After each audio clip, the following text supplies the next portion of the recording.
Dans la presse avec vous, Hélène Frade. Bonjour Hélène. Bonjour David. À la une de la presse donc, cette information exclusive de Middle East Eye qui affirme que le procureur de la Cour pénale internationale a demandé un mandat d'arrêt contre le ministre israélien d'extrême droite, Bezalel Smotrich. D'après le site d'information panarabe basé à Londres, cette demande de mandat d'arrêt aurait été émise, David, le mois dernier pour crimes de guerre et crimes contre l'humanité présumés, dont le crime d'apartheid, ce qui serait une première, des crimes présumés commis à l'encontre des Palestiniens de Cisjordanie occupée. Middle East Eye affirme qu'un examen est également en cours pour évaluer la possibilité de deux autres demandes de mandat d'arrêt, dont une qui viserait un autre ministre d'extrême droite, Itamar Ben-Gvir, mais que celles-ci n'ont pas encore été déposées. Le site rappelle que si les juges émettent effectivement un mandat d'arrêt, Bezalel Smotrich sera le troisième responsable israélien recherché par la CPI, après Benjamin Netanyahou et l'ancien ministre de la Défense, Yoav Gallant, dont les mandats d'arrêt ont, je cite, déclenché une campagne féroce d'intimidation et de menaces contre le tribunal de la part d'Israël et des États-Unis.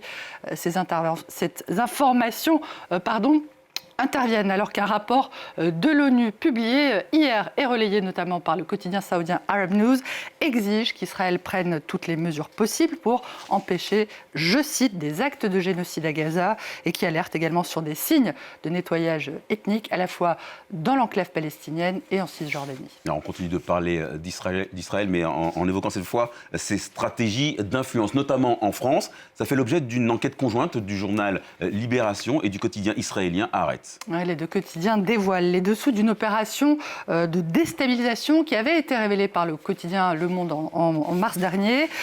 Cible de cette opération, la France insoumise et de ses candidats.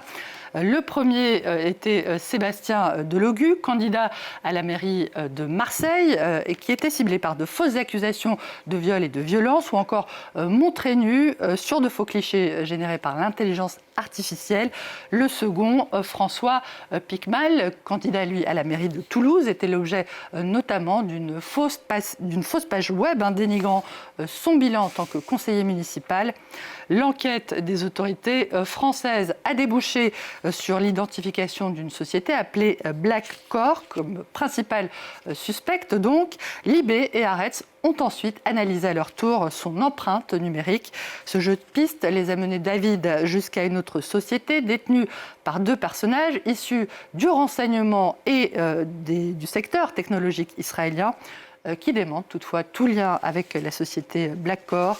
Si l'État hébreu se défend de toute tentative d'ingérence dans la politique française, il ne cache pas, en revanche, son mécontentement vis-à-vis de Paris, qui a reconnu l'État de Palestine l'année dernière. La prochaine réunion pour faire avancer la solution à deux États est prévue ici à Paris le 12 juin prochain. Elle est présentée comme une tentative ayant peu de chances d'aboutir par le Jérusalem Post. Macron emprunte une voie maintes fois explorée. Depuis des décennies, les dirigeants français s'efforcent de positionner la France comme un acteur majeur dans la résolution du conflit. Leurs initiatives se sont invariablement révélées inefficaces, cingle le quotidien israélien. Puisqu'on parle de la France, Paris ne s'est pas encore prononcé sur le retour de ce débat sur le Brexit au Royaume-Uni. La crise au sein du Labour, malmenée par la montée du parti d'extrême droite Reform UK, déclenche effectivement un gros remue-ménage chez les travaillistes. Réintégrer l'UE, tout reprendre à zéro ou opter pour le modèle suisse. The Guardian relève que rares étaient ceux qui s'attendaient à ce qu'à peine 6 ans après sa sortie de l'UE, le Royaume-Uni envisage de réintégrer l'Union européenne. Et c'est en tout cas ce que souhaite l'un des candidats à la succession de Keir Starmer à la direction du parti travailliste, West Streeting. Et c'est une option aussi à laquelle seraient favorables plus de 80% des électeurs du parti travailliste vert et libéral-démocrate, contre 53% de l'ensemble des électeurs. C'est le sondage dont fait état The Guardian. Et cette perspective ne séduit pas du tout l'ancien ministre des Affaires étrangères conservateur William Hague, qui soutient que retourner dans l'UE après un Brexit coûteux ne résoudra pas les problèmes du Royaume-Uni. Les partisans du Brexit ou contre le Braintree, le retour dans l'UE, que l'on voit déjà sur le pied de guerre dans le dessin de Pete Sonji pour The Guardian, Nigel Farage, le patron de Reform UK, a déjà renfilé son costume de Brexiteur et, dit-il, ça lui va comme un gant déprimant.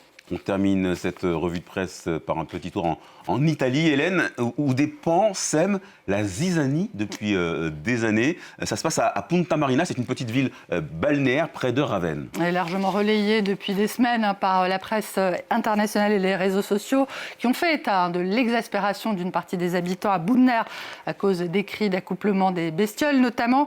L'affaire est en train de virer au débat politique d'après Politico. La version européenne du site américain rapporte que des responsables de Fratelli d'Italia, qui est le parti de Giorgia Meloni, ont convoqué une réunion publique pour trancher définitivement le débat, si je puis dire, en accusant le conseil municipal tenu par l'opposition de n'avoir jamais rien fait pour résoudre le problème. Espérons que la rencontre ne tourne pas à l'échange de noms d'oiseaux. Merci. Jolie chute. C'était l'occasion que j'avais. Merci Hélène pour cette lecture de la presse.